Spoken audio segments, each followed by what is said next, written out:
Crime यानी कि कत्ल। दोस्तों, ये जो क्राइम वर्ड है, पहले सुनकर ही लोग डर जाते थे, लेकिन आज का समय ऐसा हो रहा है कि क्राइम करना, किसी का मर्डर करना जैसे किसी बच्चे के हाथ का खेल हो चुका है।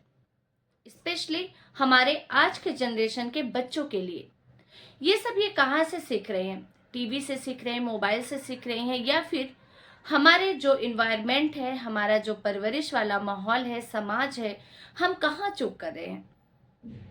दोस्तों, आज की जो मैं घटनाएं आपको सुनाने जा रही हूँ, इसमें आप ध्यान से सुनिए और गौर कीजिए कि आखिर ऐसा मैं क्यों बोल रही हूँ।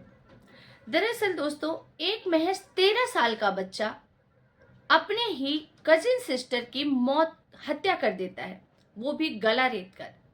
पहले वो उसके साथ खेलता है, खेलते हुए उसको वो सुनसान एरिया में ले जाता है और उसके बाद वो हत्या कर देता है।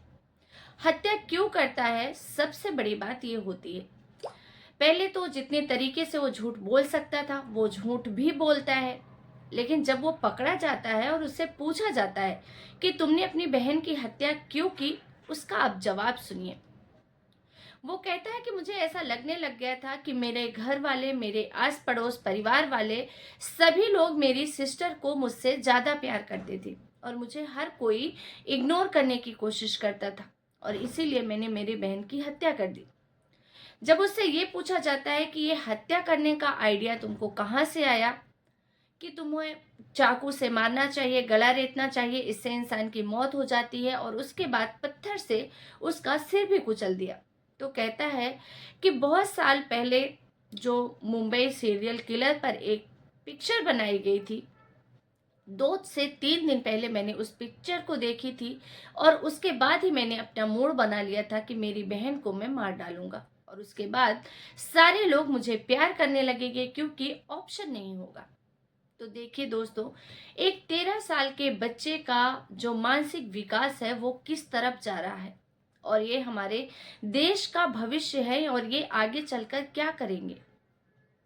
ऐसी एक घटना दोस्तों सामने आई है हरियाणा से, जहां पर एक शादीशुदा लड़की 30 से 35 साल की शादीशुदा लड़की अपने पति के साथ मायके रहने चली जाती है, जैसा कि न्यूज में बताया गया है। उसके बाद उसके भाई और भाभी से लगातार लड़ाई झगड़ा होता है, और परेशान होकर भाई और भाभी एक किराए का मकान लेकर अलग रहने लग जाते हैं। यानी कि वो खुद का मकान छोड़कर किराए के मकान में रहने लग जाते हैं, और जो बहन होती है, उसका पति होता है, वो माँ के साथ उसके घर में रहने लग जाते हैं। समय बीतता जाता है, लेकिन उस बेटी की हैवानियत देखिए। उस बेटी दौलत की लालच में उस माँ से वो ये चाहती थी कि ये जो घर है वो अपनी बेटी के नाम कर दे, यानी कि मेरे नाम कर दे, और भाई को हिस्सा नहीं दे। माँ ऐसा नहीं कर रही थी, जिसके चलते वो जो बेटी होती है वो अपनी माँ को मारती है, पीटती है, यहाँ तक कि दांत से उसको जितनी जोर से काट सकती है काटती है, बाल पकड़कर उसको घसीट कर जमीन पर पटक देती है। दोस्तों, ये सोशल मीडिया पर ये वीडियो बहुत ज़्यादा वायरल हो रहा है, और सीरियसली आप इस वीडियो को देखेंगे, आपकी आंखों में आंसू तो आएंगे ही, साथ ही आपकी जो घृणा होगी वो इतनी बढ़ जाएगी कि काश वो लड़के सामने आ जाए तो मैं उसकी जान ले लूं। एक माँ ने कितने परवरिश करके अपने बच्चे को पाला होगा।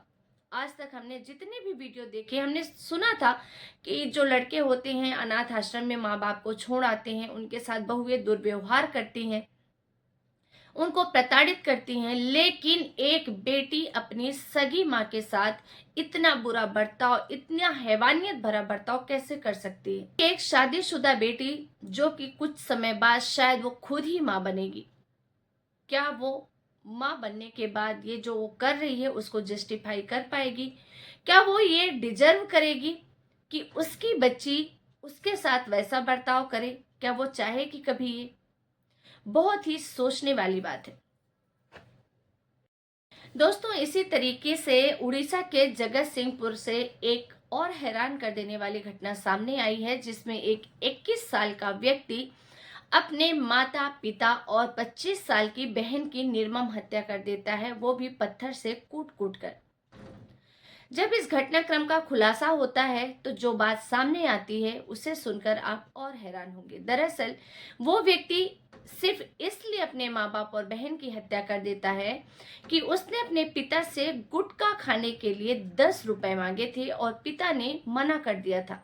और इसी मना करने के बाद माँ बाप और बहन के साथ उस लड़के का बहुत झगड़ा हो जाता है और इसी गुस्से में वो अपने माँ बाप और बहन की हत्या कर देता है।